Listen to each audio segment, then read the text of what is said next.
ഹൈറേഞ്ചിന്റെ കവാടമായ മുണ്ടക്കയത്ത് ഒരു അപകടം ഉണ്ടാകുമ്പോഴും അപ്രതീക്ഷിതമായി തീപിടുത്തം ഉണ്ടായാലും ഫയർഫോഴ്സ് എത്തുവാൻ മണിക്കൂറുകൾ കാത്തിരിക്കണം. ടൗൺ കേന്ദ്രീകരിച്ച് ഫയർഫോഴ്സ് യൂണിറ്റ് വേണമെന്ന ആവശ്യം ഇപ്പോൾ ശക്തമാവുകയാണ്. ചൊവ്വാഴ്ച പുലർച്ചെ ടൗണിന്റെ ഹൃദയഭാഗത്ത് ടൂറിസ്റ്റ് ബസ് കത്തി നശിച്ചിരുന്നു. വാഹനത്തിൽ ഉണ്ടായിരുന്ന വിനോദയാത്രാ സംഘം രക്ഷപ്പെട്ടത് അത്ഭുതകരമായാണ്. തീപിടുത്തമുണ്ടായി മണിക്കൂറുകൾക്കുള്ളിലാണ് കാഞ്ഞിരപ്പള്ളിയിൽ നിന്നും ഫയർഫോഴ്സ് യൂണിറ്റ് എത്തുന്നത്.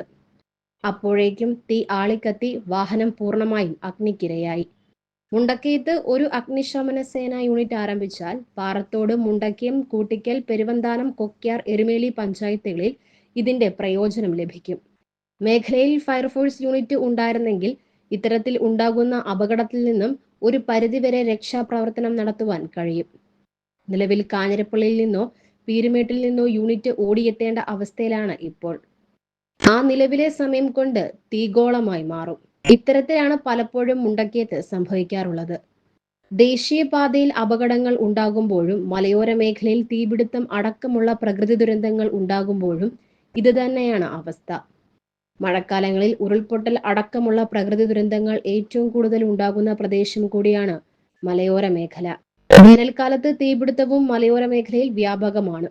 കഴിഞ്ഞ കുറെ കാലങ്ങൾക്കിടയിൽ ചെറുതും വലുതുമായ നിരവധി തീപിടുത്തങ്ങളാണ് മേഖലയിൽ ഉണ്ടായിരിക്കുന്നത്. 2021 ഒക്ടോബറിൽ കൂട്ടിക്കൽ, മുണ്ടക്കയം, കൊക്യാർ പഞ്ചായത്തുകളെ ദുരിതത്തിലാഴ്ത്തിയ പ്രളയം ഉണ്ടായപ്പോൾ തൊടുപുഴയിൽ നിന്നുള്ള അഗ്നിശമന സേന യൂണിറ്റാണ് ആദ്യം എത്തിയത്. മുണ്ടക്കയം കേന്ദ്രീകരിച്ച് ഫയർ യൂണിറ്റ് ഉണ്ടായിരുന്നെങ്കിൽ കൂടുതൽ കാര്യക്ഷമമായി ഇടപെടാൻ സാധിക്കുമായിരുന്നു. വേനൽ കടുത്തതോടെ മലയോര മേഖലയിൽ തീപിടുത്തം പതിവ് സംഭവമാണ്. കൂടാതെ വനാതിർത്തി മേഖലയിൽ കാട്ടുതീ പടരുന്നതും പതിവായി മാറിയിട്ടുണ്ട്. മുണ്ടക്കയം കേന്ദ്രീകരിച്ച് അഗ്നിരക്ഷാ യൂണിറ്റ് ആരംഭിക്കുമെന്നും പുത്തൻചന്തയിൽ KSRTC ബസ് സ്റ്റാൻഡിനായി നിർമ്മിച്ച കെട്ടിടം ഇതിനായി പ്രയോജനപ്പെടുത്തുമെന്നും അധികൃതർ നിരവധി തവണ പറഞ്ഞെങ്കിലും ഒന്നും നടപ്പായില്ല. അധികാരികൾ ഇടപെട്ട് ഒരു ജീവൻ പൊലിയുന്നതുവരെ കാത്തു നിൽക്കാതെ മുണ്ടക്കയത്ത് ഫയർ സ്റ്റേഷൻ നിർമ്മിക്കാനുള്ള നടപടികൾ സ്വീകരിക്കണമെന്നാണ് നാട്ടുകാരുടെ ആവശ്യം.